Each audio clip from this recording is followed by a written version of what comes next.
जय श्री कृष्ण फ्रेंड्स, मेरा नाम है गुंजन और वेलकम है आपका गुंजन्स किचन में। तो आज हम बनाने जा रहे हैं आलू मटर का पीठा या फरा भी कह सकते हैं आप, चावल के आटे में, जो कि बहुत ही ज़्यादा लजीज बनकर तैयार होता है। तो आइए देखते हैं इसकी रेसिपी। सबसे पहले हम एक टुकड़ा अदरक ले लेंगे, जिसे हम बारीक बारीक कट कर ले रहे हैं। 2 से 3 हरी मिर्च ले रहे हैं, उसे भी हम रफली चॉप कर लिया है। और 8 से 10 लहसुन की कलियाँ ली हैं। और 1 कप के करीब हमने यहाँ मटर ली है। मटर को हमने साफ़ पानी से वॉश कर लिया है। ये हरी मटर है। अब इसके अंदर हम लहसुन, अदरक और हरी मिर्च ऐड कर देंगे और 1 चम्मच हम यहाँ पर जीरा ऐड कर देंगे। और सारी चीज़ को हम अच्छे तरीके से पीस लेंगे। एकदम फाइन पेस्ट नहीं करना है, थोड़ा दरदरा सा हम इसका एक पेस्ट बनाकर तैयार कर लेंगे। इसी तरीके से हम बची हुई मटर को भी पीस लेंगे। इसमें मैं 1 मुट्ठी के करीब हरा धनिया ऐड कर रही हूँ और इसे भी हम दरदरा सा पीस लेंगे। हमारा पेस्ट तैयार है। तो यहाँ पर मैंने 1 मीडियम साइज़ का प्याज लिया है, जिसे मैं एकदम बारीक चॉप कर रही हूँ। हम जितना छोटा इसे चॉप कर सके हम इसे उतना कर लेना है। फिर हम एक हैवी बॉटम का पैन लेंगे। इसके अंदर मैं 2 टेबलस्पून ऑयल ऐड कर रही हूँ।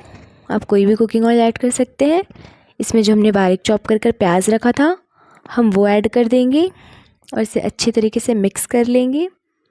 जब प्याज का कच्चापन दूर हो जाए तो जो हमने मटर का पेस्ट बना कर रखा था हम वो पेस्ट इसके अंदर ऐड कर लेंगे। सारा का सारा हम पेस्ट इसके अंदर ऐड कर लेंगे और इसे कंटिन्यूसली चलाते रहेंगे ताकि ये जले ना। बहुत हमें इसे पकाना नहीं है, बस थोड़ा सा इसका कच्चापन दूर हो जाए तब तक हम इसे कुक कर लेंगे। अब मैं यहाँ पे 1 चम्मच के करीब लाल मिर्च पाउडर, 1 चम्मच नमक और हाफ चम्मच हल्दी पाउडर ऐड कर रही हूँ। यहाँ पर 1 चम्मच हम यहाँ पे ऐड करेंगे जीरा धनिया पाउडर और 1 चम्मच हम यहाँ पे ऐड करेंगे गरम मसाला पाउडर, हाफ चम्मच आमचूर पाउडर। ये सारी चीज़ों से इसमें बहुत अच्छा फ्लेवर आएगा और ये हमारी जो पीठा बन के तैयार होगा ये भी बहुत टेस्टी लगेगा। तो हम सब चीज़ों को मिक्स कर लेंगे और मटर के पेस्ट को चलाते चलाते इसे भून लेंगे अच्छे तरीके से मीडियम फ्लेम पर। यहाँ पे 2 बड़े आलू मैंने बॉईल करके मैश करके रखे थे, मैं वो ऐड कर रही हूँ यहाँ। आलू एकदम ऑप्शनल है, अगर आप चाहे तो इसमें ऐड करें, अदरवाइज़ स्किप भी कर सकते हैं। तो मैं इसमें से अच्छे तरीके से मिक्स कर ले रही हूँ। इसके बाद हम एक आटा लगाकर तैयार कर लेंगे, जिसके लिए मैंने 1 कटोरी में 2 कटोरी चावल का आटा लिया है। ये करीबन 250 ग्राम चावल का आटा है। इसे हमें गर्म पानी की सहायता से मिक्स कर लेना है। गर्म पानी, थोड़ा सा नमक और थोड़ा सा ऑयल, पानी के भी अंदर आप ऐड कर सकते हैं, चाहे तो चावल के आटे के अंदर आप डायरेक्ट ऐड कर ले। थोड़ा थोड़ा पानी ऐड करते हुए इसे हमें मिक्स कर लेना है। पानी गर्म है तो थोड़ा दिक्कत होगी आटा लगाने में, बट हमें तुरंत ही इसे अच्छे से मिक्स कर लेना है। और ये बहुत अच्छे तरीके से हम इसे मिक्स करके एक अच्छा सा इसका डो बना के तैयार कर लेंगे। बहुत गीला भी नहीं होना चाहिए, ना ही बहुत ज़्यादा ड्राई, क्योंकि चावल का आटा है तो क्रैक्स आ सकती है जब हम पीठा बनाएंगे। तो हमें एक अच्छा सॉफ्ट सा डो बना के तैयार करना है। फिर हम इसका एक छोटा सा पेड़ा ले लेंगे और इसे कटोरी की शेप में एक शेप दे देंगे। हाथों की मदद से ही हम बना रहे हैं, बहुत इजी प्रोसेस है ये, बेलने वगैरह की इसमें कोई ज़रूरत नहीं है। अब हमने जो स्टफिंग बना कर रखी थी वो स्टफिंग हम इसमें ऐड कर देंगे। मैंने इसमें 1 चम्मच के करीब स्टफिंग ऐड की है। जितनी ज़्यादा स्टफिंग आप ऐड करोगे उतना अच्छा इसका टेस्ट आएगा। अब मैं इसे एक पीठे का शेप दे रही हूँ। इस तरीके से आप अपने पसंद का शेप दें, आपको जैसा भी पसंद हो। इसे हम अच्छे से कवर कर लेंगे। ये खुलता नहीं है, ये ऐसे ही आप स्टीम करोगे तो ऐसे ही वापस आएगा।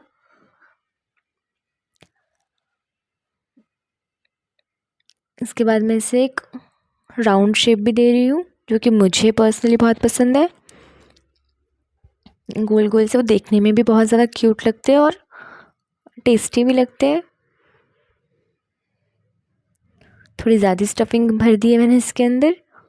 आप जितना उसे फोल्ड कर सकें आराम से आप उतनी ही स्टफिंग इसके अंदर ऐड करें, क्योंकि मैदा नहीं है, चावल का आटा है और चावल का आटा टूटता है, क्रैक्स आती है उसमें। क्योंकि स्टफिंग ज़्यादा होती है तो टेस्ट अच्छा आता है। अब हम इसे हाथों की मदद से सर्कल कर लेंगे। अब अपनी चॉइस के जैसा शेप देना चाहे वैसे बना लें और सारे पीठे बनाकर तैयार कर लें। ये खाने में बहुत ज़्यादा यम्मी लगते हैं। आप इससे स्टीम कर कर भी खा सकते हैं, अदरवाइज़ हम इसे तड़का दे सकते हैं, फ्राई कर सकते हैं। बहुत से ऑप्शन है इसे खाने के। देखिए हमारे सारे पीठे बनकर तैयार है। अब इसकी बारी है कि हम इसे स्टीम करें। एक बार आप इसी तरीके से ये पीठा बनाकर खाएं, आपको भी बहुत पसंद आएगा। मैंने इसमें गुजिया के शेप का भी पीठा बना रखा है। अब हमने इडली के बर्तन में पानी रख दिया था गर्म होने। इसमें मैं इडली के बर्तन से इसे स्टीम कर रही हूँ। आपके पास कोई भी स्टीमर हो, मोमोज़ का स्टीमर हो, आप उसमें भी स्टीम कर सकते हैं। अगर कुछ भी ना हो तो एक बर्तन में पानी गर्म करने रखें और उस पर छन्नी रखकर आप उसमें भी उसे स्टीम कर सकते हैं ढककर।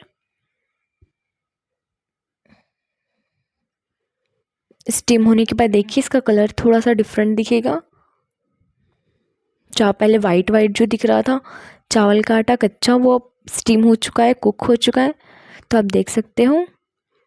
इसे मैं छोटे छोटे पीस में कट कर ले रही हूँ, क्योंकि मैं इसे फ्राई करने वाली हूँ। ये वैसे भी बहुत अच्छा लगता है, बट मैं आपको इसे फ्राई कर कर भी दिखाऊंगी। इसका टेस्ट और इंक्रीज़ हो जाता है। ये देखिए ये कितने यम्मी लग रहे हैं जो हमने बॉल्स बना कर रखे थे। हरे हरे एकदम हरे वाइट, इसका कॉम्बिनेशन कितना अच्छा है, उतना ही टेस्टी। अब हम एक पैन में 1 चम्मच ऑयल ऐड कर लेंगे। ऑयल जब गर्म हो जाएगा तो इसमें हम 1/2 चम्मच जीरा, 1/2 चम्मच राई ऐड करेंगे और 1 चम्मच हम ऐड करेंगे यहीं पे सफ़ेद तिल। सफ़ेद तिल से भी इसका टेस्ट बहुत अच्छा आता है। फिर हम फ्रेश करी पत्ता ऐड कर रहे हैं, 1 बारीक कटी हुई हरी मिर्च और 1 बारीक कटा हुआ प्याज और 1 मीडियम साइज़ का हमने टमाटर चॉप करके रखा था, वो भी हम इसमें ऐड कर ले रहे हैं। कुछ सूखी लाल मिर्च। जब टमाटर एकदम सॉफ्ट हो जाए तब तक हम इसे पकाना है। यहाँ पर हम कुछ सूखे मसाले ऐड कर लेंगे। 1 चम्मच नमक ऐड कर रही हूँ मैं। बहुत नमक भी डालने की ज़रूरत नहीं है, क्योंकि पीठा में नमक है, चावल के आटे में नमक है। यहाँ पे मैंने 1 चम्मच लाल मिर्च पाउडर ऐड किया है, इससे इसका टेस्ट बहुत अच्छा आएगा। जब ये टमाटर सॉफ्ट हो जाए तो जो हमने पीठे को कट करके रखा हुआ था हम इसमें वो ऐड कर देंगे। साथ ही मैंने जो ये राउंड में बना के रखे थे मैं इसे भी इसी में डाल दे रही हूँ।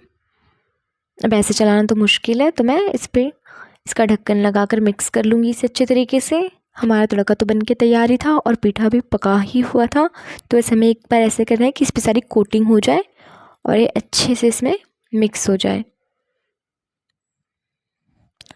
देख सकते हैं कितना लजीज और कितना टेस्टी लग रहा है। और ये हमारा पीठा बनकर तैयार है। फर्स्ट टाइम वीडियो वॉच कर रहे हैं तो चैनल को सब्सक्राइब करना ना भूलें। अब हम यहाँ पर फ्रेश कटा हरा धनिया ऐड कर ले रहे हैं, जिससे इसका डेकोरेशन प्लस टेस्ट दोनों बढ़ जाएगा। और ये हमारा पीठा बनकर तैयार है। मिलते हैं नेक्स्ट वीडियो में।